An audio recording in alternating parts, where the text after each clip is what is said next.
2, on the second step of my 5-step process, is content development.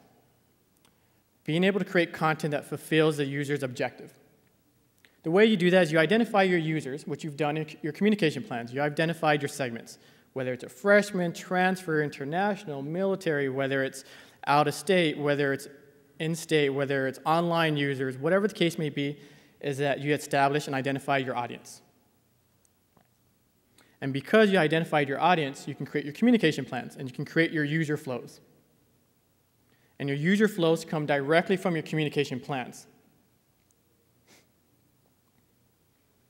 So we start off with our overall CRM strategy, which includes printed material, which includes phone call and chat, group chat. It includes our email communication, and then our VIP page is the last portion of our CRM strategy. That's our communication stream. Then we take a look at our enrollment funnel. How do each of these communication streams flow into our enrollment funnel? You have to identify that. Once you identify where that content comes from, you can start creating your user flows. And this is a very simplified user flow right here. We have our first time, we have our transfer, international, military. All very similar, yet there's a little different in each of the ways they get to admittance. So it gives you an idea of how we created our user flows from here. So what we did is that we got our enrollment funnel, and we got our user flow.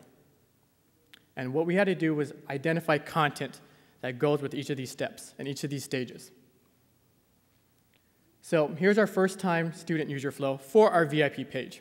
And a lot of it does come from our communication plan and from our email communication. As a suspect, under the apply user flow, we want to let them know that, hey, you haven't applied yet. Well, when they go down the funnel, as a prospect, they still haven't applied yet.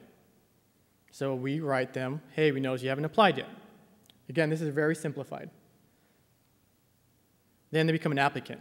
And we say, hey, you submitted your application. Thank you so much. We can't wait for you to become a minor. Here are your next steps. Afterwards, they've been admitted to the university, and we provide admittance information. Now, each of these communication streams are supplemented by an email, by print, by online, through our webpage, and most importantly, through our VIP page.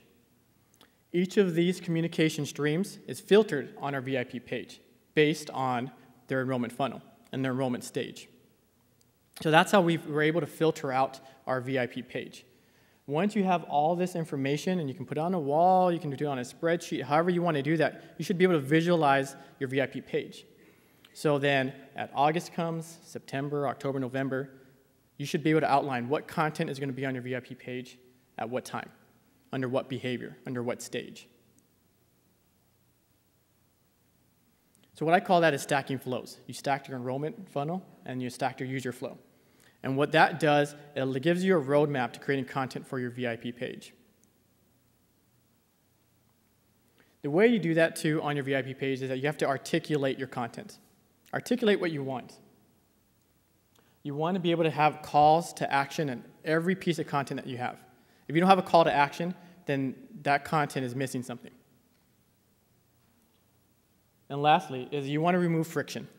Anything on your VIP page, whether it's you're applying, or you're giving missing documents, or you're showing please visit the campus, if it's friction to the student going down our enrollment funnel, we take out.